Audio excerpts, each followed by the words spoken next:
আসসালামু আলাইকুম।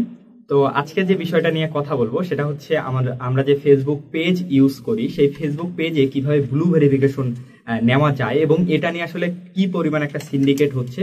তো সেই বিষয়টা নিয়ে আজকে আমি কথা বলবো।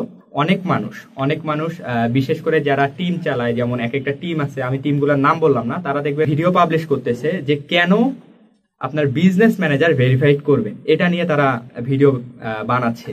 তারা ভিডিওতে এমনভাবে উপস্থাপন করতেছে যে মেটা বিজনেস ভেরিফিকেশন না করলে, বিজনেস ম্যানেজার যেটা আছে সেটা যদি আপনি ভেরিফিকেশন না করেন তাহলে আপনি ফেসবুক পেজে ব্লু ভেরিফিকেশন পাবেনই না। তারা ঠিক এভাবে এই জিনিসটা প্রচার করতেছে।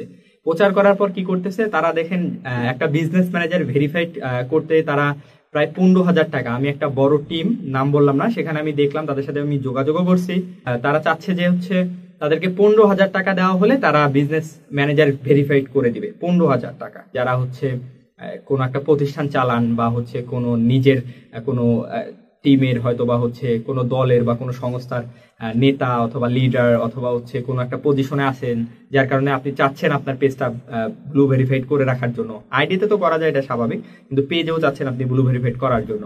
এই সুযোগটাই তারা নিচ্ছে। নেওয়ার ফলে তারা এই ভিডিওগুলো বানাচ্ছে যে মেটা বিজনেস ভেরিফাইড করতে, মেটা বিজনেস ম্যানেজার ভেরিফাইড করতে হবে, ভেরিফাইড করলে আপনি আপনার পেজ যেটা আছে সেই পেজে আপনি ব্লু ভেরিফাইড নিতে পারবেন। এই আপনি এখন ভেরিফাইড করেন, ভেরিফাইড করতে গেলে আপনি 15,000 টাকা দিতে হবে। তো 15,000 টাকা তারা চাচ্ছে, তা না হলেও তো 10,000 টাকা ইনকাম করতেছে। কিন্তু একটা মেটা বিজনেস ভেরিফাইড করতে গেলে, বিজনেস ম্যানেজার একটা ভেরিফাইড করতে গেলে আমার মোতাবেক খরচ লাগে একটা প্রিন্ট খরচ। আপনার কাগজপাতি যদি সবকিছু থাকে ওই প্রতিষ্ঠানে, তাহলে একটা প্রিন্ট খরচ লাগে। আর না হলে এখন ফেক ডকুমেন্ট দিয়েই অনেকে এই জিনিসগুলো করে থাকে। এখন বেশিরভাগ যে ভেরিফাইড গুলো হয় সবগুলো ফেক ডকুমেন্টের কাছে হাত ধরেই। কারণ ফেসবুক যে মেটা কোম্পানি আছে তাদের কাছে কিন্তু আমাদের কোনো এপিআই নাই, এনআইডি কার্ডেরও এপিআই নাই, এবং আমাদের যে প্রতিষ্ঠানের ট্রেডমার্ক বলেন বা অন্য কোনো লাইসেন্স যেগুলো আছে সেগুলোরও তাদের এপিআই নাই, যার ফলে তারা কোনো কিছু দেখতে পারে না যে এটা সত্য কিনা মিথ্যা কিনা। তারা জাস্ট এমনি দেখে, দেখার পর তারা অ্যাপ্রুভ করে দেয়।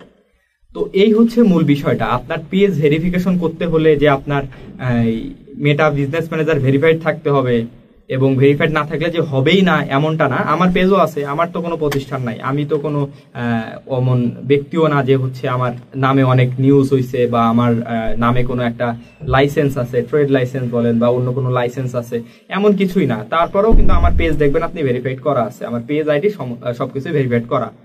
তো আমার কিন্তু বিজনেস ম্যানেজার ভেরিফাইড আছে, হ্যাঁ অন্যগুলো আছে, কিন্তু আমি বিজনেস ম্যানেজার ভেরিফাইড করার আগে আমার পেজ ভেরিফাইড করতে পারছি, কারণ এটা লাগে না, এটা না হলেও চলে। হ্যাঁ, বিজনেস ম্যানেজার ভেরিফাইড করা ভালো, সুবিধা আছে, কিন্তু এই রকম না যে 10,000 15,000 টাকা দিয়ে আপনি একটা বিজনেস ম্যানেজার ভেরিফাইড করে রাখবেন। তো এই বিষয়টাই জানানোর জন্য আজকের ক্যামেরাটা আমি অন করছি। আশা করি সবাই বুঝতে পারছেন। আরো ডিটেলসে কিছু জানার থাকলে অবশ্যই মেসেজ দিয়ে, সমস্যা নেই, আমি হেল্প করবো। তো আপনারা আশা করি সবাই বুঝতে পারছেন। তো সবাইকে ধন্যবাদ। আল্লাহ হাফেজ, আসসালামু আলাইকুম।